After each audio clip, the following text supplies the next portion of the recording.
So what we're talking today, panel 05, is Web 2 and beyond. What is the business reality?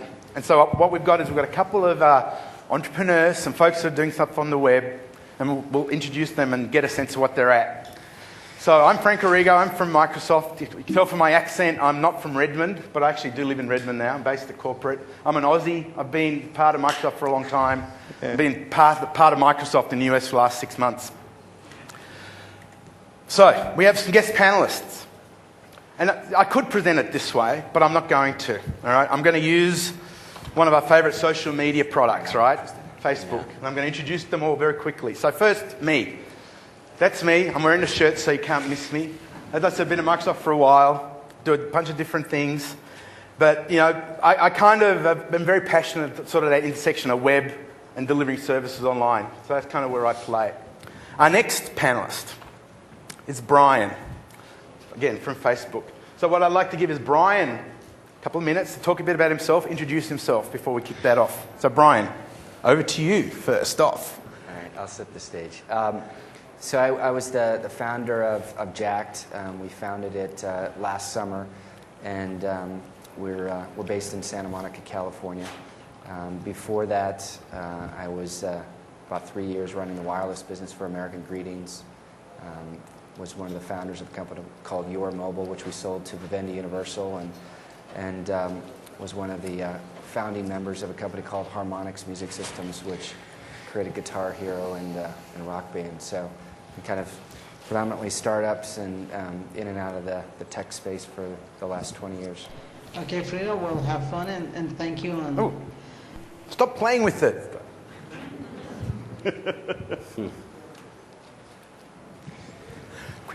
Yeah, sorry. Yeah. Sorry, Brian. Sorry for the interruption. That's it. That's it? That's your introduction? Okay, thank you very much. Our next panelist, also his Facebook profile, is Tim Kendall. Tim is from Facebook. And over to you, Tim, to introduce yourself and a bit about where you fit in.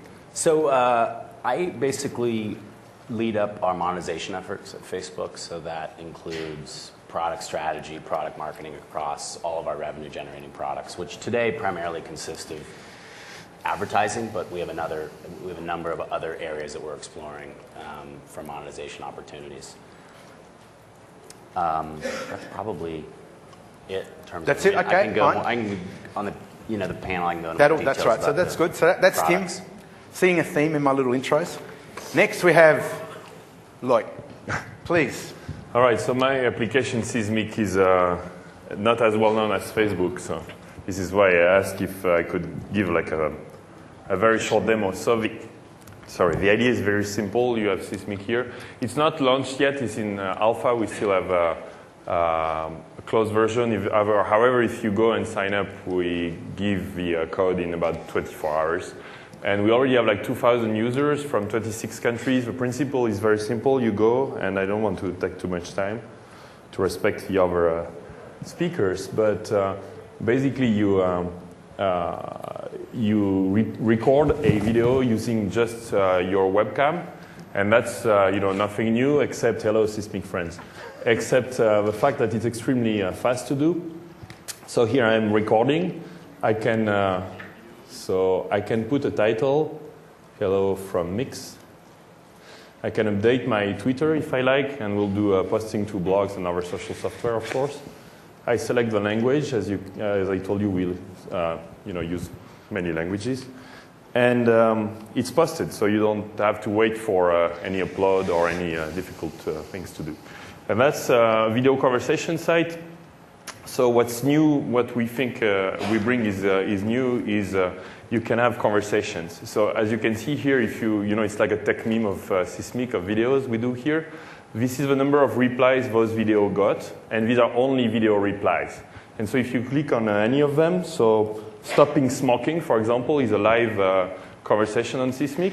You can see, and we believe we are the first ones, or one of the first to do that. We link all the videos together, and we deliver a thread of videos, pretty much like a forum. So you can get the or like a blog comment thread. So you can get the original video, which is here, Hello, Seismicers. So this person is in the UK. Been away from And then you can click on the reply button and you reply to him. And if you now go up, you see the entire thread. So these are people replying to him. So he's in Michigan. If you click on this one, it's him again. And you can see we're going. So this one is from New York, for example. We're going all around the world. We have 26 countries in there already. And so we create video conversations. That's what we do. And I'll finish the presentation. Thank you very much. Just by saying we have an API with 120 developers on it already. And it's a platform where you can do exactly this using Ajax or using other cool products. Thank you for that intro. And our final panelist is, come up, is Chris Sard. Now, as an Australian, I had to get an Australian on the panel. Chris is our Australian representative. Chris is doing a whole bunch of things. Again, I'll ask Chris to talk a bit about himself and where it fits in. Sure. Basically, I co-founded and chair a project called the Data Portability Project.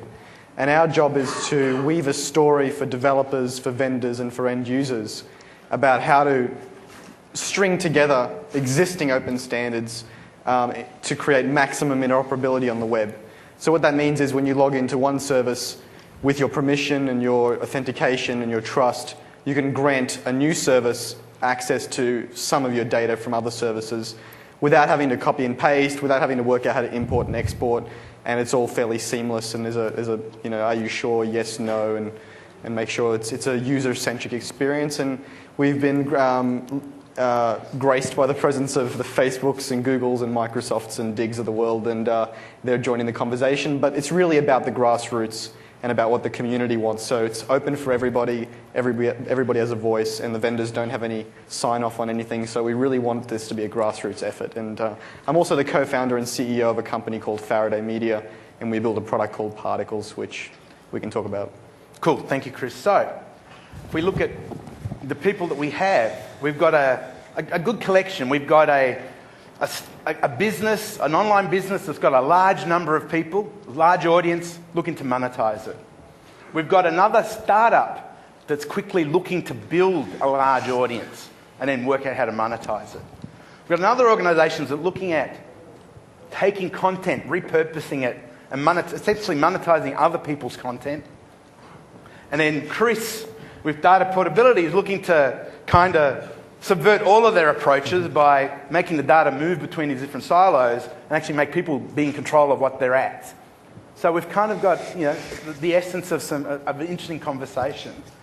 So what I thought I'd do is see if there's any questions, anything front of mind within the audience to kick off with that can address these guys, and we use that as a starting point. I've already got a question here. Yes?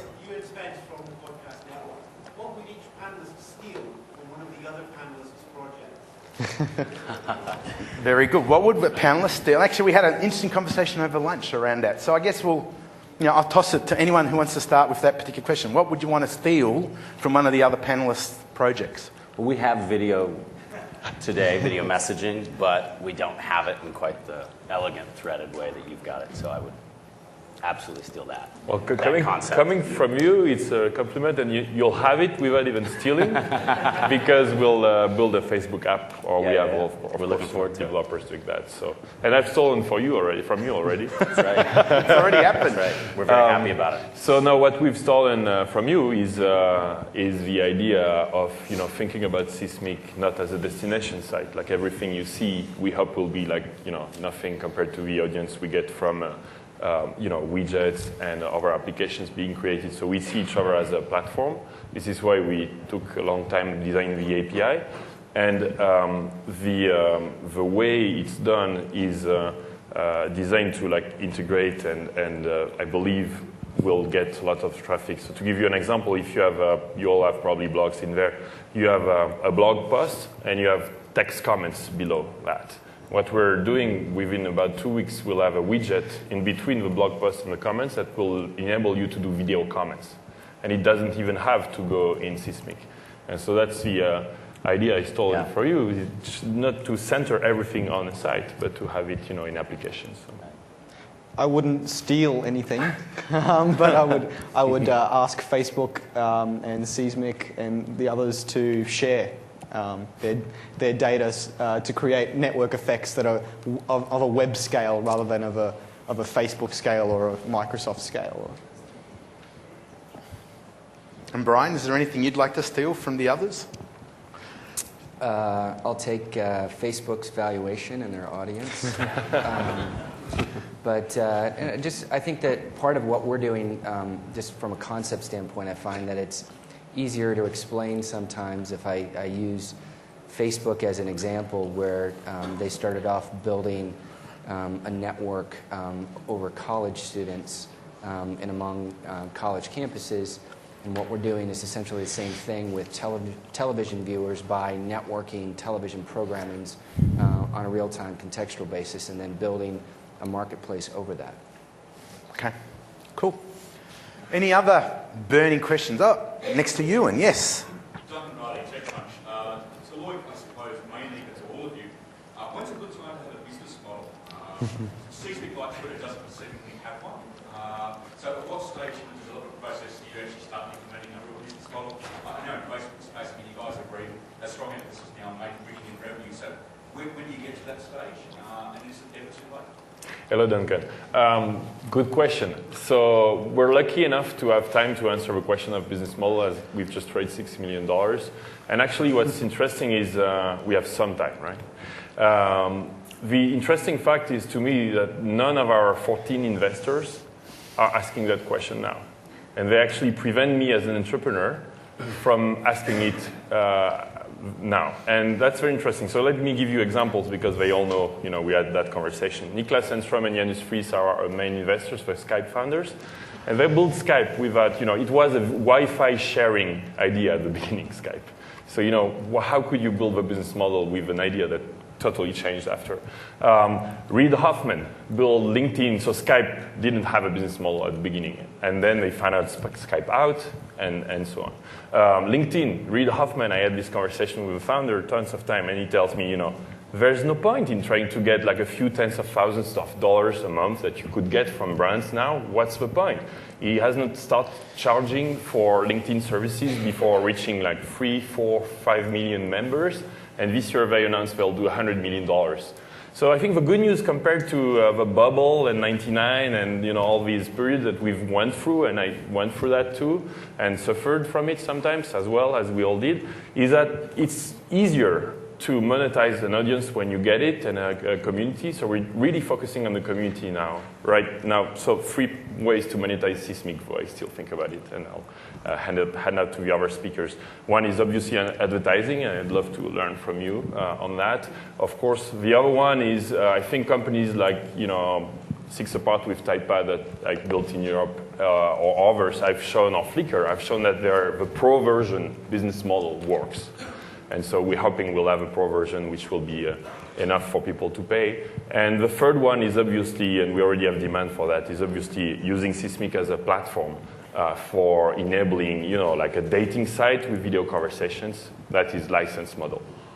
I think that just to pick up where you left off, I think it's a very common rat hole for entrepreneurs to go down, where they start to think about monetization in the business model too soon.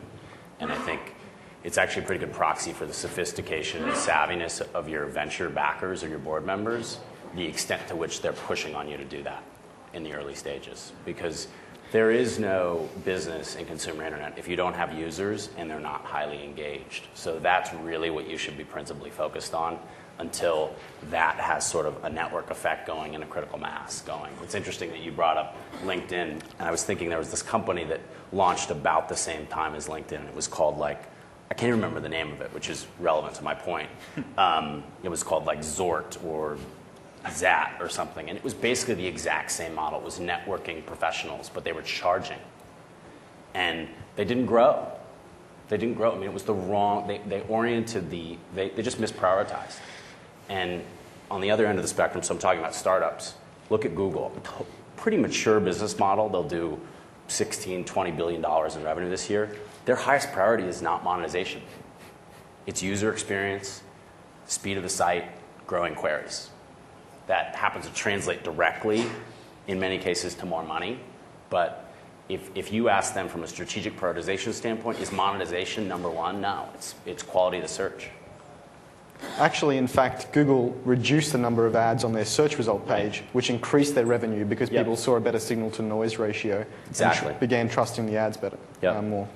I guess I have unsophisticated investors because they asked us for revenue before we even launched. So I can introduce you mine. yeah, so I guess I didn't pick wisely, but we have a little bit of a different situation because we don't need to build our user base in order to make money because we're making money off of other people's user bases in terms of the television viewership and their associated users on their websites.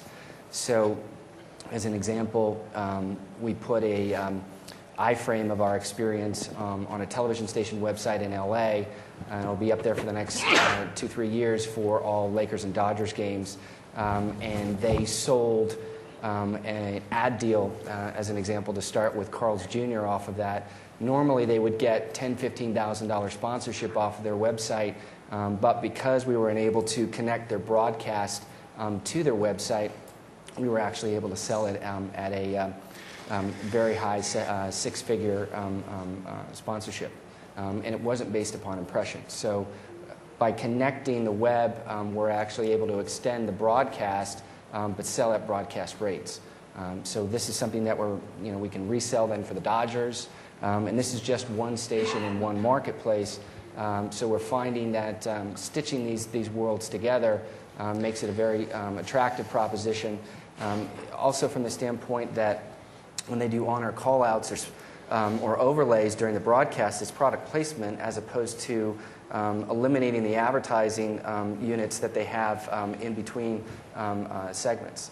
So what we're doing is we're actually increasing the revenue pie with our product versus competing with the dollars that already exist there. So if I saw an iPod commercial, I would see actually some sort of product placement within your frame? No, this is within the live broadcast. So the announcers during the game are talking about the product as an extension of experiencing the game. I see, yeah. Now there was, just to add on this before we move on to the next one, if you allow me, we had the conversation at lunch actually about not even monetizing ourselves, but how other people monetize the data which is in.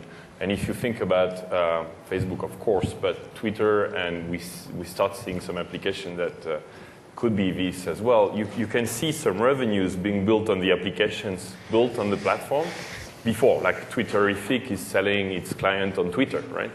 And Twitter doesn't make any money. And we also have people building applications around Sysmic that will use the data which is inside to sell things, which to me is, I still don't have the answer. It's very interesting. And I think if you want to position yourself being the video conversation platform as we want, we need to let and enable other people make revenues before we even make revenues. But it's very interesting. It's like, it's not even that we won't monetize, but we will probably actually let other people monetize on top of our service before we do. Thank you. That was my next point. Sorry. No, I'm only joking. Any other questions from the floor? Or no? Okay. Well, I guess I've got one point, and it's probably building on that point that Lloyd was talking about, where is advertising the only model? Right? Is it only ads? So no, we're talking about services. We're talking about marketplaces. So in the case of building on the services, providing the platform, what's your feeling of?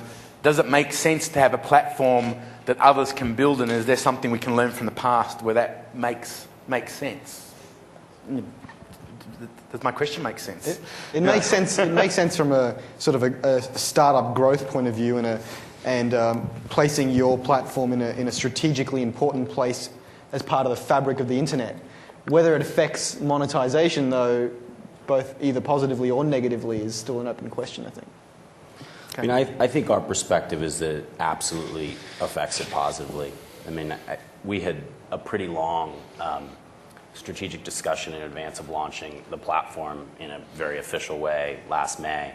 And that strategic conversation was, what will we do for developers who create a compelling application that millions of people start to use, and are able to monetize either via advertising or potentially e-commerce or some other creative way that they decide to monetize. Should we take a cut of that? After all, they're leveraging the user base that we built. If they decide to build their application within our canvas, they're sort of leveraging our frame, right? And one of the processes we went through is we actually looked at, if you look back over the short history of consumer internet, and you look at the companies that have been built, the large valuations that have been built by the eBays and the Googles of the world, one of the common principles is that they created a lot of value. Both eBay and Google created a lot of value that they never captured. So with organic search on Google, there are lots of businesses that are being built just through the organic search. So like there's a business called, if you type in super large shoes, this sort of mega size shoe store comes up. It's some store in the Midwest. And they don't buy any advertising on Google. They just have built a big business off of just showing up in the organic search. And Google doesn't capture any value off of that. But it's by virtue of building this ecosystem where they're giving away some value with a really powerful product that a lot of people use, and then monetizing a subset of other value that they're able to build a very, very big business. And eBay is the same. There's a lot of products that are sold on eBay that eBay actually doesn't capture money on, because someone will go to a listing and they'll link, and they'll go to a listing for, let's say, a digital camera, and there'll be a link on that listing, and they'll go off to that digital camera site and they'll buy something retail. And eBay doesn't get anything from that other than the listing fee. So it's another example, huge company that's been built where they've made a strategic decision not to sort of police value and say we got to capture all of it. And that was really our strategic decision around platform, which is that let's give it away, because in the end, we'll build an ecosystem, the ecosystem will benefit, and actually at the end of the day, we think that we will build a bigger and more important company. But the thing is, where do you stop? See, how much do you give away? Oh, you give it all away. And then there'll be some subset of developers, and it's analogous to search, right? Like the super big shoe guy who shows up in organic search, he gets free traffic, right? But he happens to have 4 competitors who also want that traffic. They can't get into the organic search, at least not initially. So they buy into the paid search.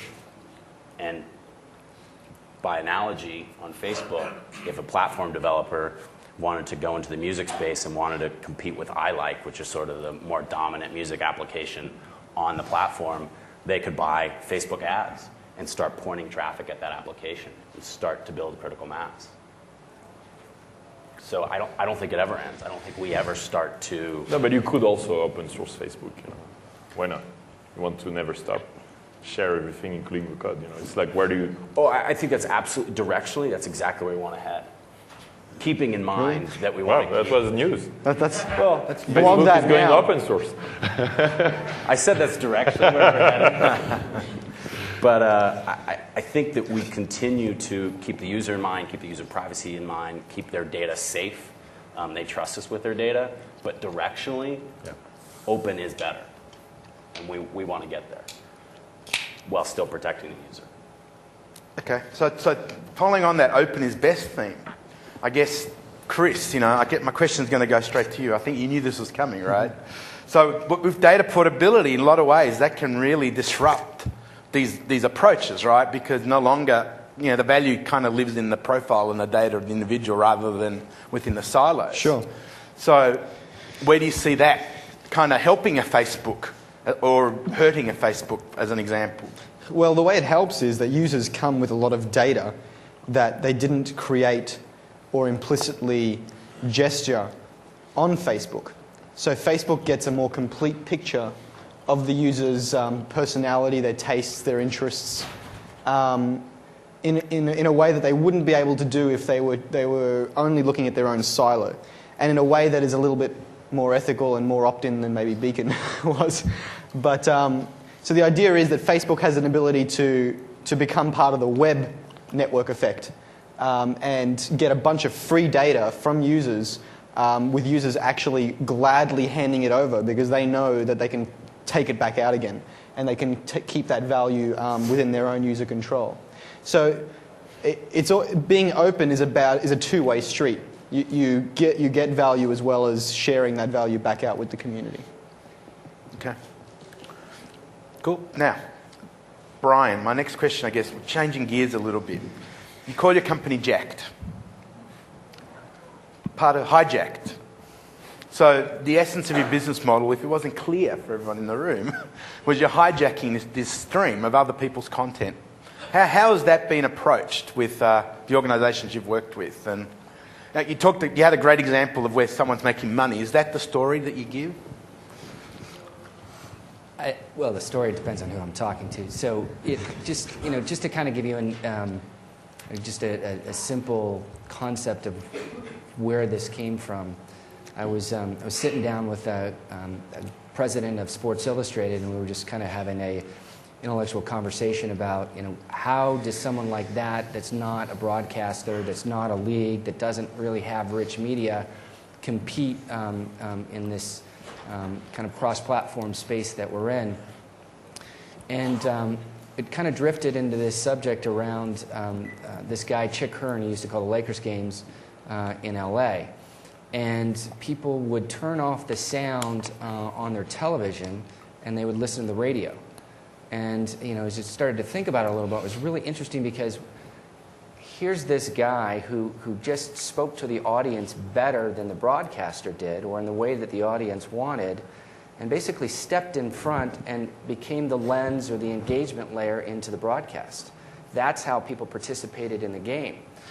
So not only did, in this case, Chick hijack the broadcast, but he hijacked the audience because the relationship to the game was now Chick's. And so their experience in the Lakers games, was with him.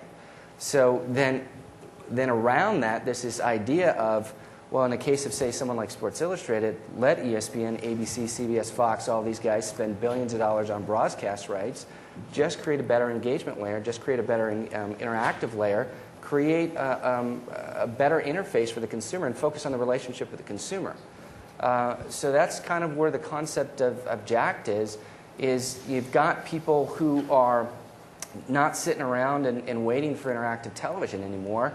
They've got wireless connections in their home. They've got broadband internet. They've got mobile devices, and they've just kind of started to hack together their own interactive television experiences to bring stats, facts, figures, media, to chat, all of these different kinds of things in one experience. And they're basically creating their own interface. So we started looking at this concept of saying, you've got all of these different people playing off of somebody else's experience, and even live games where people go to a game and they'll bring a radio or a TV or their mobile device with them, and they'll mash up other kinds of experiences to create their own game experience that they want to do. So we just kind of capitalized on that concept, and we basically built an interface starting with sports against everybody else's broadcast. And we're basically, in effect, what's happening is the broadcast is producing its own website, and then we're enabling consumers to tune the experience. So if you're watching the news, you want right-leaning versus left-leaning news sources. If you're a Lakers fan versus a Clippers fan, if you're interested in these kinds of things, just kind of picking and choosing what you want, and everything is just there when you want it. And then from there, you get advertisers saying, hey, I'd like to participate in sports, but I don't want to pay these big rates. Because one, that doesn't give me the interactivity, and two, I don't get the relationship with the consumer. So if you can provide me, that experience, the value of the broadcast, but the interactivity of the web, sign me up. So it's been an interesting experience. Okay, so I tweeted during American Idol. It's kind of similar, right, to doing that. I had to mention Twitter at least 2 or 3 times in my presentation. So speaking of that community and connecting, I guess the question to you, Loic, what do you do to build up a big user base, right? You're coming from 0 to, you want to go to 1,000, 100 billion, million, you're still an alpha. How do you grow that user base from 0? What's the things that you do to bring that value and get those people using it? 2 million, I don't know yet. I'll ask Facebook for that. You record really, really funny videos of you and your team doing crazy things. Like talking about the wife application we shot about. So we do a daily We do a few things, but one thing which may be a little different is doing a video conversation. We thought we should do a video ourselves, and many actually. And so I decided to do something quite extreme, is publish a daily 3 to 5 minutes since the day one of the company, which you can find on loic.tv, and just for fun, and where I would use, you know, the people, anybody watching this video as an advisory board, and report everything. So like everything about the company except maybe the equity structure is out. And honestly, you know, like my investors are sometimes very surprised of what, like it's like everything is out. And so, and if it's not out, people ask me, and I just say it the other day. So that's the way we do it, and there is like almost 100 days of videos every single day. And what we do is we get so much feedback out of this. You can get a lot in video, and of course on Twitter and on our tools, that we also built another feedback system within Sysmic at the bottom of the screen, where people, and this is kind of standard, but the way we do it is a little different, I think, give us like feature requests or of course, bug reports. But the feature requests, what we do is we leave them all in the open. So we say not only who has made that request, but also we give them credit on what it is, and everybody can see it, including my competitors, which is also some interesting way, I think, to do it. And sometimes I wonder, because I see some features being built somewhere else, and of course my competitors love this, I think. And however, but that's okay. I think we learn. And we had, so to answer your question, millions, I don't know, but we started with my own tiny community, I guess the one I had on my blog. And then we listened a lot. We received more than 900 feature requests, which is a lot, of course. We got so many feature requests. We started by something very similar to the video application Facebook has in standard. So it's just basically the recorder, which is like normal that we see in many places. And we said, what would you like? And they wanted threads. Now they want groups. They wanted private conversations. They wanted tons of tagging and so on features.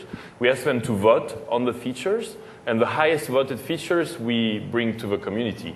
And so this creates a sense of, this is my product. It makes my job very, very easy, because we don't even decide what's going to be the next feature. It's the community that decides.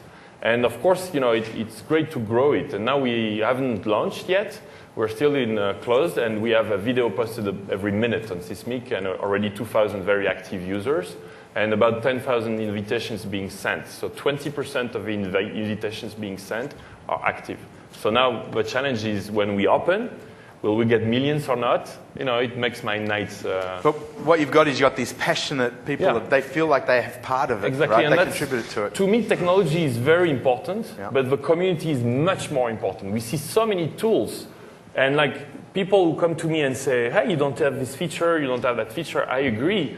But usually, there are not that many tools I know who start with such a great community, and they help us so much. So that's the most important. Okay, cool. So I just have one comment on that Please. question, which is that I think, how do you grow your user base? It depends on what type of value you want. What kind of value your user is going to derive from your service. And in the case of Facebook, the key value that someone is deriving is that they're finding out more about their friends, they're learning more about their world, they're placing a social context on top of content. And for that to be a valuable experience, I've got to have friends on the site who I care about. I mean, if you think about where we started at a very socially dense environment, college. And so users got value very quickly, because they very quickly had sort of their universe of friends around them. If it's not social, and there are lots of sites like YouTube and eBay where this notion of socialness isn't critical to the value that people get from them. I mean, YouTube, you could argue, is sort of transactional in the sense that it's just people who post video and people who watch video. And same with eBay, people who buy stuff, people who sell stuff. In that case, it's kind of this tenuous balance of building up either side of the equation so that they're symmetrical. Because if it gets asymmetrical too quickly on either side, usually you can't build up the network effect, and then your business doesn't work. And a lot of that's luck. YouTube was really lucky, and so was eBay, and they just happened to hit it right, and the symmetrical network effect went into play, and that rest was sort of history. Bob's your uncle, as they say. Okay, so Tim, actually my question is to you. Sort of building a bit on that, and some of the stuff we talked about earlier. So if we think about Facebook, the platform, tens of millions, hundreds of millions of users? I'm not sure what the numbers are. I'm sure you'll share with us. 66 million. 66 million. 67. 66. Who's got a Facebook profile in the room? There we go. How many people have seen an ad on Facebook? See, our goal actually is for no one in the room to raise their hand. Yeah, That's a how good goal. relevant our advertising is going to be someday. Yeah, that's no good. one will raise their hand. But does that No, mean it's the advertising won't be marked as advertising? No, it'll be marked. Just like Google. Okay. Their advertising is marked. You survey 60% of people who use Google, they don't know it's advertising. Okay. You say, well, is there advertising on Google? And people say no, 60%. Okay, well, time for questions. Yep. Good question. How many have clicked on an ad in Facebook? Of those people that have seen an ad, how many have clicked on an ad in Facebook? That's what I do all day. That click, click, click, click. I thought you had all these guys don't in want to China get fired, so clicking. I'm just clicking away. You had these I gold was saying there farmers. was one about escorts that I saw, and I clicked on that one. That's because you had escorts in your interests. Yeah, exactly. No. I had to test, targeted. the monetization you provide. I had a better question over lunch, which was how much revenue is Facebook making, and what's the click rate? Like, We don't talk about either. which was the answer at lunch as well. Okay, so continuing on, Tim, on Facebook, and we talked about the ads. The goal is to make the ads not feel like ads so that they're relevant. But is it just about ads? Is from where Facebook's going? And your job is the monetization guy. I saw it on your resume. That's what you're doing, right? Yeah. So it's not just about ads. Yeah. What else is it that's thinking that you can share? Sure. I mean, if you look at the markets that spend money to connect to people, I mean, fundamentally what advertising is you're buying user attention. Mm-hmm. That's a gigantic market, right? It's $800 billion worldwide or some outrageous figure. That is probably the market by which we believe we're going to build an interesting business. So it's always going to come from I think our primary revenue will always come from the advertising market. Okay. From a user-facing perspective, we don't want it to be advertising. That's why I would hope someday we'll be in front of an audience like this and no one will raise their hand when I say, have you seen an ad on Facebook? And the way we think that we're going to get there is obviously by making it relevant, so highly targeted to the information that you've told us about yourself. That's point one. Point two is leveraging really what your friends are doing to create advertising, what your friends are doing on Facebook, and with special caution towards privacy and protecting data, what your friends are doing off of Facebook. Because it turns out when I put an ad in front of you that said, Frank bought this book on Amazon, assuming Frank and I are friends, and I saw that ad has a lot higher engagement. It's a lot more interesting to me than, hey, go buy books on Amazon. So that is what we call sort of a social ad, Yep. and it's one of the things that that you can buy on the site today. The performance that we're seeing, we do talk about relative performance. We just don't talk about baseline performance. The click-through rates on these social ads are anywhere between 2 and 4 times the click-through rates on a non-social ad, which is really impressive lift. It's kind of what we expected. Yep. But if you look at what people are doing on the site, they come on the site with really high social intent. They want to learn about their friends. So an ad about one of my friends is going to be interesting, even if it's about something that they're doing that has commercial attributes associated with it that may lead me to do something that's worth that marketer paying for. Mm-hmm. So that's cool. Directionally where we're headed. One thing you mentioned was attention, and I know Chris at the far end. One of the many little hats you wear is around APML. Sure. So do you want to talk a bit about what attention plays in that role? Well, APML is like a tag cloud, except we store it in XML, so it's machine readable. And you can in this XML file, you can say how much you care about people, concepts, places, and sources of information. So the question I would ask Facebook with my hat of data portability on is all that data you're collecting implicitly and explicitly about the user, do they have the right and the means to take that with them and get a better experience on Dig, for example? Because Dig is actually publishing APML as well, and so is Magnolia, etc. So the idea is that again, you can create better network effects. So APML stands for Attention Profiling Markup Language. And it's basically like your fingerprint of interests. Right. And it's a fingerprint you control. So I guess, a chance for a plug for APML. If folks are interested about knowing more about APML, Chris. You go to apml.org. There we go. Yeah. You're a humble, modest fellow. Oh, What can I say? We, by the way, support that principle. Sure. And directionally, this year is going to be all about sort of this concept of seamless integration with the platform. And data portability. What we mean by seamless integration is the idea of having this platform type experience not only on Facebook, but off of Facebook all over the web. Sure. Okay. At this point, I'm going to turn my attention back to you guys in the room. Any particular direction you're interested in, any particular question, something you're itching to ask, apart from, Facebook's revenue or whatever, something top of mind that we have for these panelists? If you'd like to pose the question. You have one here. Over here. How do you deal with the big brother mentality watching me, especially, Frank sees or Frank's online, he sees an ad for Susie that just bought a book. I mean, big brother watching me, this data, how do you deal with that?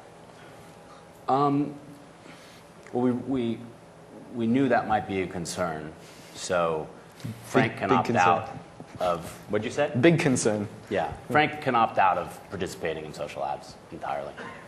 So if he doesn't want to appear in an ad, assuming you are both friends, if he doesn't want to appear in an ad to you or any of his other friends, he doesn't need to. He can opt out. It's in our privacy settings. I think social ads, though, is a bit of a misnomer because social ads is actually word of mouth. And if marketers do their job right, people are actually going to spread your word and your message anyway. And if you're listening, you're going to tweak your product and make it more viral and more interesting. And one of the themes we were talking about here is before you can actually monetize is you need to create user value. You need, Sure. Well, actually, no. We said you need to get lots and lots of users. So the way you get lots and lots of users is create a really great product and to listen to your audience. And Loic's taken that to the nth degree. And data portability is also what we call a participant democracy or a wikiocracy, where every single decision is made through sort of group consensus, or not consensus, but metriocracy. So social, I personally don't like the idea of a friend performing an action and therefore somehow he endorses that action. But I do like the idea of a friend bookmarking a website for the express purpose of sharing that site. So if I'm on Amazon.com, I don't want to necessarily share that I bought a particular book just because I bought it, but I may want to bookmark that book to share it with my friends. And that's the act of purchasing shouldn't be an implicit act of sharing. That's where I think Beacon fell down, and it was an opt-out instead of opt-in, and it was the opt-out was too quick and went by too quickly. That's social ads, and I would add to these formats. Let's think about different, formats. I'm just trying to think totally different because if you believe, like the only media that has not changed much since the beginning of the internet is TV.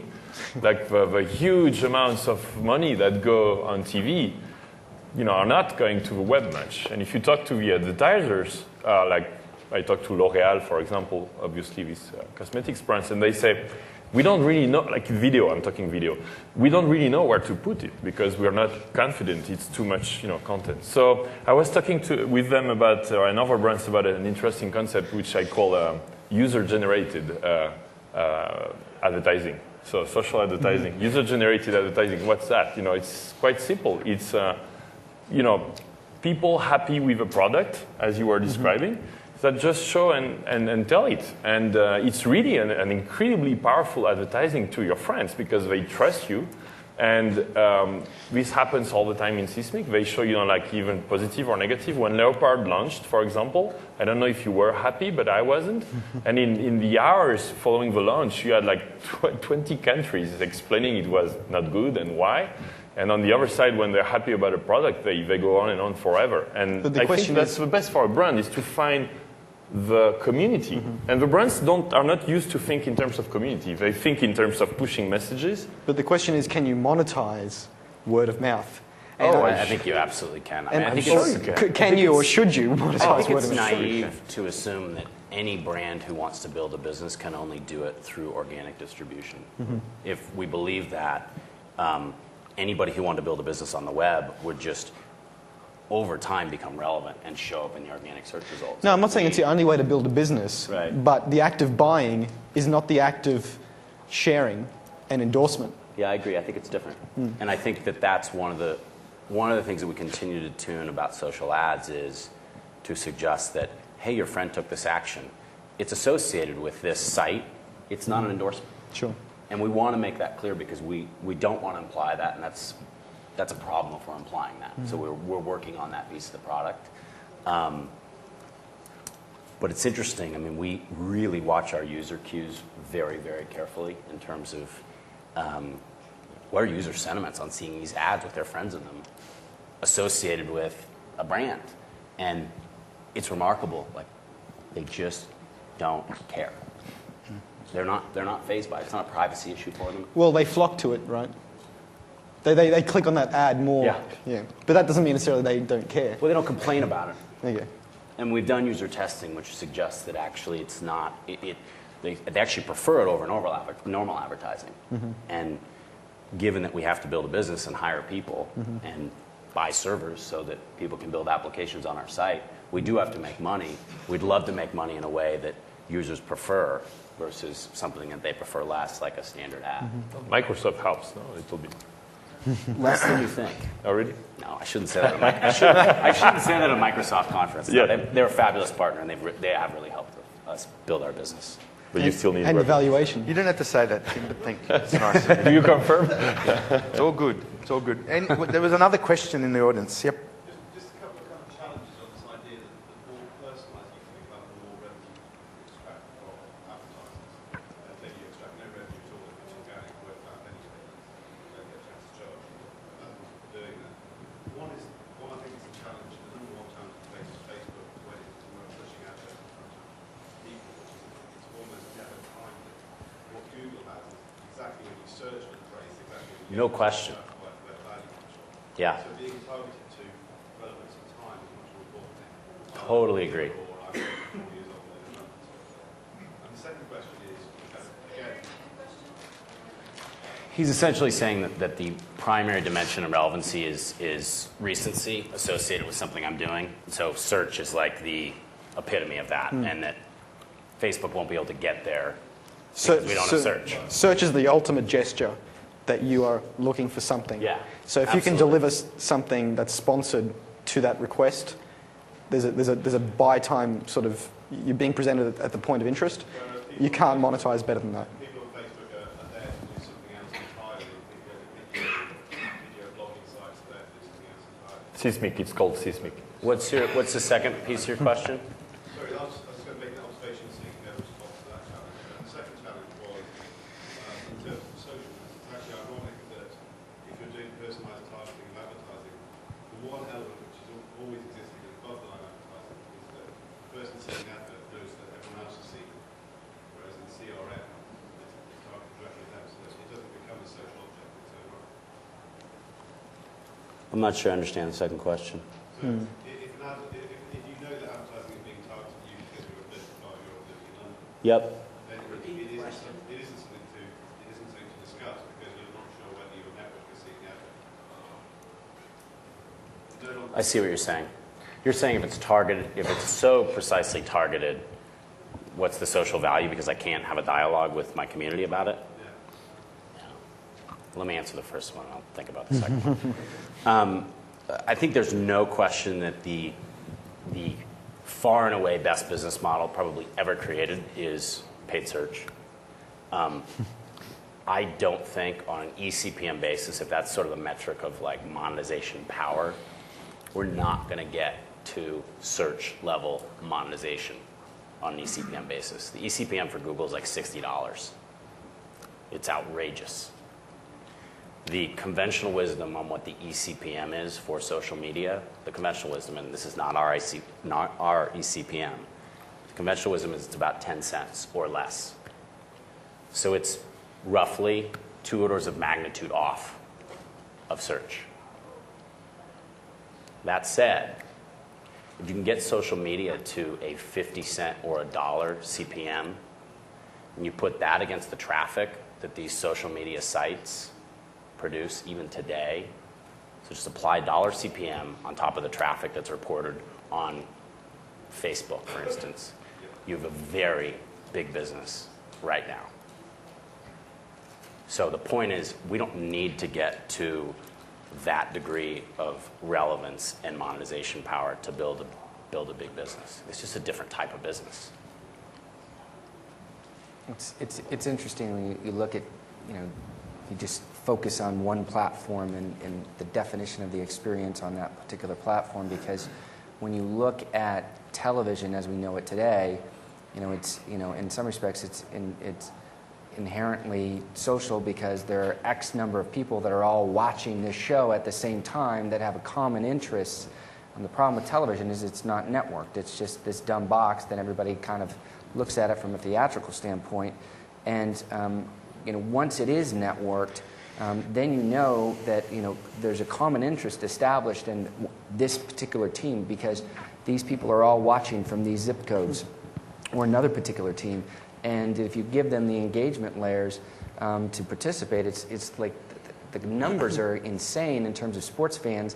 And the number one thing that they do when they're watching games is they're on the phone or chatting or instant messaging with other people about the game that they're watching. So communication is an inherent part of the game itself. And the numbers continue to climb of people that are watching on television that are also on their laptops or a mobile phone, not just communicating, but also doing things related to the broadcast secondary to communication. So you've got this merger here, but the challenge for the broadcasters right now in part is that they get incredibly high rates from an advertising standpoint on television, and relative to what they get on the web, and they're getting pennies and they're getting dollars over here, and then they're starting to spend their money over here, but they're not getting the return. So they got to figure out how they keep that audience, how they keep that ad base, and bring that engagement there. And it's until such time that they really do coexist in a common interface. But it's challenging because you get a whole group of people that say, you know what, I want all this stuff related to the game, but I don't want it on my plasma TV because I don't want it covering up the game. So you got to give it to me here. Versus if it's the news, I don't need Anderson Cooper on a giant 50-inch TV. I want all this other stuff related. So you've got this kind of back and forth of experiences that the consumer can kind of configure in real time. And it gives a lot of really interesting opportunities for advertising and commerce associated with that programming. There's another model as well, which is we were talking about search being the ultimate ad monetization opportunity because you're theoretically at that point very, very interested in that topic. There's another school of thought emerging. I think someone mentioned CRM earlier as well. Something called VRM, which is the inverse of CRM. Who's familiar with CRM at the moment? So CRM is where companies build up tons and tons of data about their customers and use that to target their communications and invite them to events. And it's a very enterprise-focused application. VRM is the opposite. It's where you collect tons and tons of data about yourself and about vendors, and about how good they are and what sort of services they offer and that sort of thing. And if you can build a sufficiently detailed profile of what you're interested in and your demographic information, you can expose that to certain customers, that you can expose all about what you're interested in without exposing who you are. And then they can bid to provide you goods and services. And then when you stop being interested in buying a Ford Explorer, you can turn that interest off and the ads go away. So it helps you in the buying and bidding process. Vendors actually have to come to you as opposed to the other way around. And that's part of the attention economy, where you use the things you're paying attention to build up a fingerprint of what you're interested in. You take the fingerprint of what you're interested in to work out what you probably might want to buy. And at all times, keeping the user in control so they can turn on and off access to their data to certain vendors. So that's looking out 5 years or so. But it's where this interoperability, attention, economy stuff is going. Okay, cool. I saw some other hands up before. Are they still Very cool. Question? Yep, just over there. So, Chris, specifically for that comment about the attention economy, I mean, it seems like the vast majority of marketing and advertising is really about making you believe you want something which you may or may not want. Right? It's basically drawing your attention to something which you didn't know. Sure. And so, how do you think, how successful do you think the inverse would be compared to that? I mean, obviously the current model pushes down, get people decide they come to you. There'll always be a place for brand advertising where you just blanket people and say Coca-Cola, enjoy life. Or for new products and things that people don't even know exist. As Tim was saying, you need to blanket certain people to start the viral effect. But ultimately, if your product is good enough, people will start talking about it, and then they will start asking for it. So I always say the best form of marketing is actually going out and speaking to your market. But again, you can't do that exclusively, but you have to build up awareness through normal channels of just blanketing TV shows and stuff. But I also think that there's an element to it that there's kind of contextual relevancy at that moment in time that the user was most, is going to be most inspired. If you can create that commerce opportunity for them and make it really easy and simple, they're going to engage. And I'll give you an example from the standpoint that when music gets played on shows like Grey's Anatomy, when Universal Music features music in those programs, the sales of that music go up 80% on iTunes. But that's for people that are willing to sit and wait until the end of the show and look at all the credits to figure out who it is, or they jump on the phone and they call somebody and figure out who it is. So if at that moment in time, the first time you hear a piece of music, you're like, wow, that's brilliant. And hey, I can buy it, you're going to do it. If your team's winning versus if your team's losing in a game. If somebody mentions a product, in Sex and the City, and she's talking about, Carrie's talking about Manolo Blahniks, first I got to figure out how to spell it, then I got to go to Google, and Google doesn't know why I'm there, and then I got to wade through all the SEO, and by the time maybe something comes up, I probably don't care anymore. The show's probably over. But if at that moment in time when that person mentions it, it's like, and you see those shoes for the first time, you're going to probably want to engage on some level. I mean, I do think this VRM thing is where things are headed, and I actually think that Facebook is a bit of a precursor to it in that I tell Facebook a lot of things about myself, and then we target ads against all those keywords. So, for instance, we ran a test where we targeted an ad at people who had old school in their profile. The day that the old school DVD came out on Amazon, and the click-through rates were fabulous, the conversions on Amazon were fabulous. And so there are instances where you're not, hopefully, manipulating, cajoling someone into something they wouldn't otherwise do. You're actually creating value. You're telling them about something that's relevant to what they're interested in. But a lot of advertising is manipulation anyway. It is about creating a desire, and so you're not going to get away from manipulation. But one of the questions I guess Frank is really trying to ask on this panel is advertising the only monetization strategy? And I don't think any of us have come up with an answer that would even hint at the word no.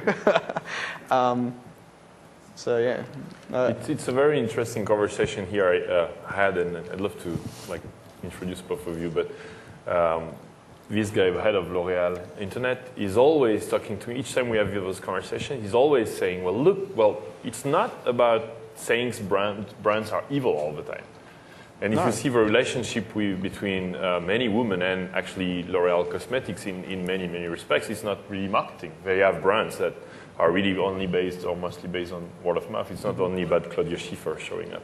Sure. And I think we need to build, I think we really need to integrate the brands in our environment better and go out from the way we've always been dealing with them, which is like push and suffer and messages and we care or we don't care, but like having them work with us and integrating the community. Now, it's difficult to monetize, but you shift into like a click-through remuneration or like a CPM remuneration into like more of a commission-based. Because if you can really sell something, then it's more like a commission. Sure. And it can be, 10, 20, 30%, 40% of a sale. It's less, but much higher percentage. And yeah, I think that in the data portability space with the standards groups that we work with, they have a tendency to be like fight the man, you know, down with vendors, down with corporates, and you know that's some of what data portability brings to the table. Is we bring a commercial reality to the problem, which is that, well, no, the vendors have all the users, and they deserve to make lots of money because they're spending lots of money and they hire lots of people, and that's what drives the economy. And you know, so it's about working together with brands and, or you know, users or people want to buy stuff. You don't have to convince them of that. They want to buy stuff. So the trick is giving them relevant ads for stuff they actually want to buy, would be useful for their life and for their interests. And you know, I'd be happy to.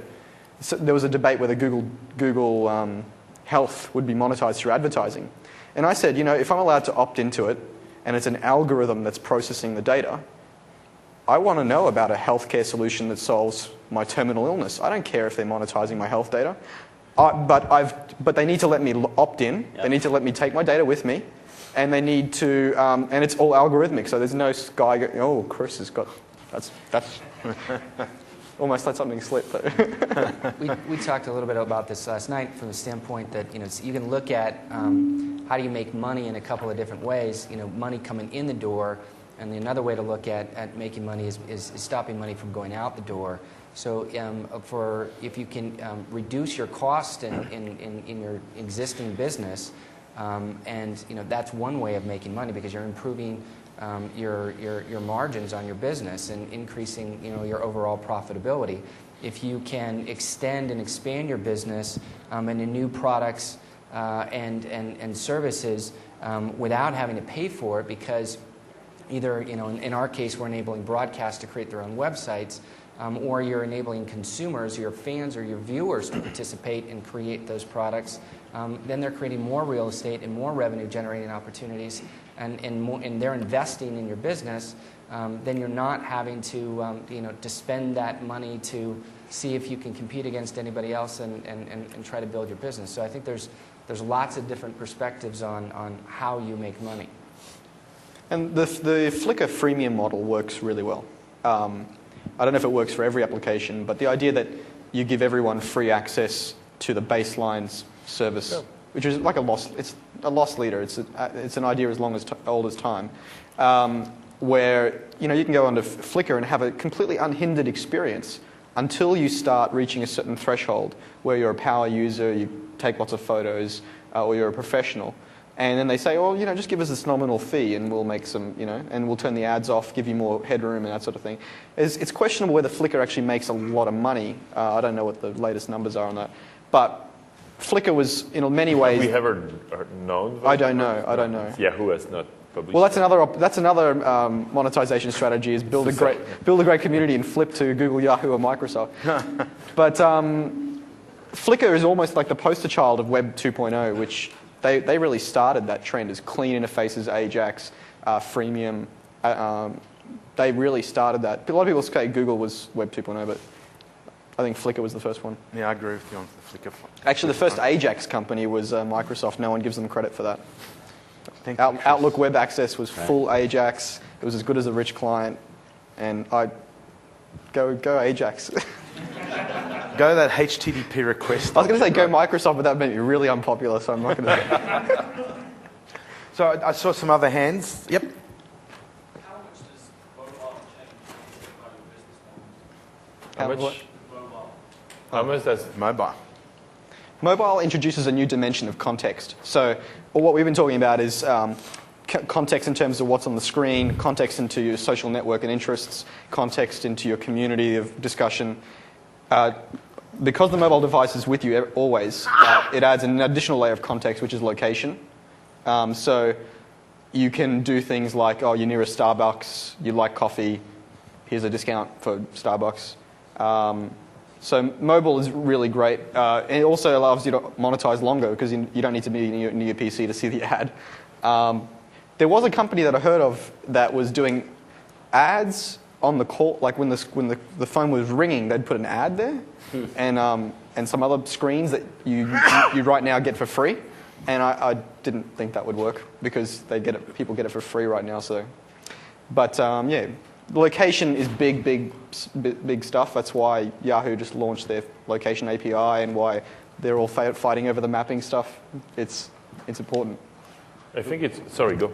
Go ahead. Mine in is this quick. order. Mine is quick. It's it's not the fact that Nokia has called this one a computer. Have you noticed the ad for this for N95? They call it a computer, not a phone anymore. Yeah. I noticed that, and I think that's the answer. It's not about making a difference between a mobile and a computer anymore. Which is, if you saw the keynote, that's I think what Ray Ozzie and Scott were. They really have a clear understanding that devices are all the devices now are PCs. They're all part of your personal, what do they call it, device mesh. So there's a massive opportunity there, and a lot of other vendors sort of are being a little bit myopic. So, it's like, we have a mobile operating system. Well, what you actually need is a device operating system and a cloud-based centralized server, which is, obviously he nailed it there. So, they're just PCs, they're just computers. Yeah. But part of the challenge, though, at least in the marketplace that we're in the United States right now, is that they're not terribly open devices, and there's a significant difference between people who are working with the carrier and then have top deck placement and kind of place of mind for the consumer in terms of direct access versus people that are trying to do things around the back door. So until such time that that becomes a really open device, it's a costly endeavor. What do you mean by an open device, though? I'll give you an example in terms of the cell top itself, and the navigation, and where you get immediate access into it. That's controlled by the carrier. So I'll give you. I spent 7 years in the U.S. wireless business from the earliest days when the only thing you could get on your phone was a monophonic ringtone, and it's interesting. Like if you are in the carrier's deck in terms of the interface for content, if you're in like the What's New section, you'll sell 12 times as much as anybody else will sell on the deck. If you're in the the top of the fold, you're going to sell, and in the number one spot, you're going to sell 4 to 6 times if you're below the fold. And it's like, but keeping with that theme of they're just PCs, how is that different with if you come pre-bundled on a Dell? Like they're the carrier, right, of the full-fledged desktop PC. I think. I understand it. Like a few years ago, it was really hard to get on the handset. It was the barrier to entry was massive, but now it's more with like J2E and Windows Mobile and now Silverlight on Nokia, even on Symbian. The barrier to entry to get on the handset is reduced dramatically. But the installed base of people that have those devices with that kind of interface is very small relative to most of the base that's out there. Sure. So it's a matter of time, but right now it's just not there. But when you go on your PC and you go to search on a browser, it's just wide open. You can go wherever you want, and you can put whatever you want on your desktop. You can't do that on your mobile phone. You can't pick and choose and do just go. A lot of it's limited by the carrier because they're trying to control the experience. They're trying to control the monetization of the environment. Okay, so we're now in the home stretch. We've got the clock here tells me we've got 4 minutes to go. So I'll last call for questions from the room, if there's anything up here. Otherwise, I'll hand over to the panelists for some closing comments in terms of final thoughts. So first questions, going once, going twice. All right, over to the panels. So I guess if we, you guys have 1 minute, sum up, give us your thoughts, where things are at, and solve the world's peace, and hunger and all that stuff at the same time. And Miss America, Pat. No, I'm only joking. Just you're feeling, maybe repeating some of the points you made earlier, but kind of where you see Web2 business going forward. And we'll start from Chris coming this way. Okay. Yeah, and Chris is the best thinker anyway. So. Then we're in trouble. Okay, so with my data portability hat on, I would say that the social graph is something, and all your personal user data is pretty much something you own. You created it through your implicit and explicit actions. And I think all the vendors that we're speaking to, at least, and they're probably all the ones that matter in terms of large scale, they all agree with that. I don't think anyone disagrees that users own their own data. So moving forward, it's about telling a story about the best practices for how these things connect. Just like when we standardized around PC infrastructure software exploded, and when we standardized around the Windows default standard, Windows apps exploded. When we standardized around IP, the internet exploded, and then the HTML and HTTP, and that exploded. So standardizing the social graph and connectivity between data will see a huge explosion in innovation, where we're no longer trying to lock in data, we're trying to innovate and create applications that matter. So we're not seeing, as I was saying before at lunch, that we're not seeing vampires biting each other. They're really toy apps built in a sandbox. What we want to see is real first-class apps like Flickr and Office and all that sort of stuff running, and a feature of them is your buddy list. And if that buddy list follows you everywhere, then you're going to start curating that buddy list with a little bit more care. It's not going to be a popularity contest, and that means you're going to have less noise and more utility, and it's going to be on a web scale, and it's wherever you go, that data will follow you. Just like any PC application you run, it has access to your hard disk. From my Faraday Media hat on, we paid a lot of attention to attention. So we have tools that observe user behavior and create APML for them so they can take that APML with them. And we have a Twitter client, except it's instead of just Twitter, it's your entire live stream, a real-time view of the stuff that's happening in your personal and public life. So from that point of view, I think aggregation is going to be really important moving forward, aggregating silos and data. And you have to create value, and you have to get network effects, and you have to have a large user base to monetize with ads. Otherwise, you have to try and sell to a big company or something. Yeah. I don't know. Okay, Lloyd. Just summing up my learnings, I think sharing the maximum is really becoming, at least I think, the norm. Do you have a mic issue? No? Yeah, I can shout. So sharing the maximum, hiding, thinking we were talking about marketing, but the traditional way to do marketing is you hide a product you're preparing, you do a small market survey somewhere, thank you for the mic, and if it works, then you invest a lot and you launch it, and then you have to sell it, so you push messages and you do mass marketing and you convince people. That's, I think, completely gone. And the sharing everything and the way we do it is extremely helpful. That's the first. So I would, advise anybody to share, and including the video thing, even though it's weird.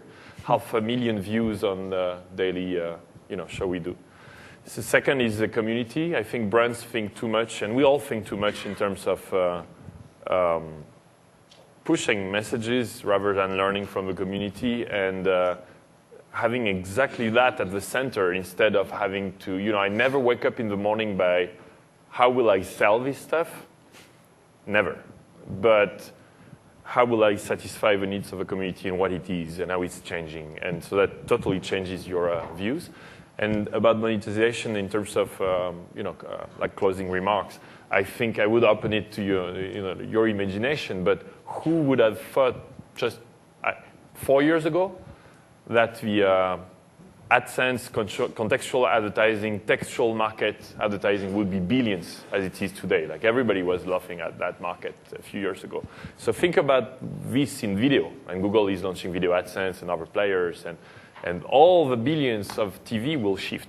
And I take it will not take 20 years, but 3 to 5 years. Tim. So first point on platform, second point on monetization. In terms of platform, we talked a lot in 2007 about this notion of deeply integrating your application into Facebook. 2008, the phrase is seamless integration. So that's taking your application and having it follow a user around the web. And I should say follow the graph following the user around the web, so that the web is used through the lens of my friends. And we're going to unveil a lot of stuff this year that's going to enable and allow that and enrich opportunities for developers. And on the monetization side, if you need help with distribution, we'll sell you some Facebook ads. Okay. And Brian. We're having a fun time just kind of with this notion of users based upon their engagement actually being the publishers of content and experiences, and when and how they engage, creating real-time publishing experiences and leveraging search as a mechanism to do that, so that search isn't something where you step up to it and you just say, I'll take one of these. Search is something that's a much more ambient, that's just part of your interactivity with the different types of things that you're doing. And and part of that is the content that gets delivered and setting the stage for communication, and certainly secondarily creating commercial opportunities, whether it's advertising or commerce around that, and hopefully things kind of evolve because it's right now with broadcast it's very difficult because their whole premise is we got to create one size fits all program that appeals to the broadest audience that we can get watching that show at that moment in time. And but the market's moving in the opposite direction, where the consumer wants to engage the way that they want to do it, and they want to engage in lots of other things at the same time. And we find that in a lot of the focus group testing that we do, people want content that's related to what they're watching, and they also want content to all the other programs that are going on other stations, and they want to be able to tune things and turn them off and on, and it's kind of overwhelming, but it's certainly interesting about the kind of consumption patterns and just the pure volume. And it was real funny when we first went out and raised our venture financing, talked to some older VCs out in the marketplace, and they're like, oh, I don't know if I would do this. It's just way too much. This is like a video game. And we're like, okay, thanks. Last we heard, video games were a good thing. So, it's interesting. It's definitely an exciting time. Cool. Look, thank you. And look, I'd like to thank you all for this.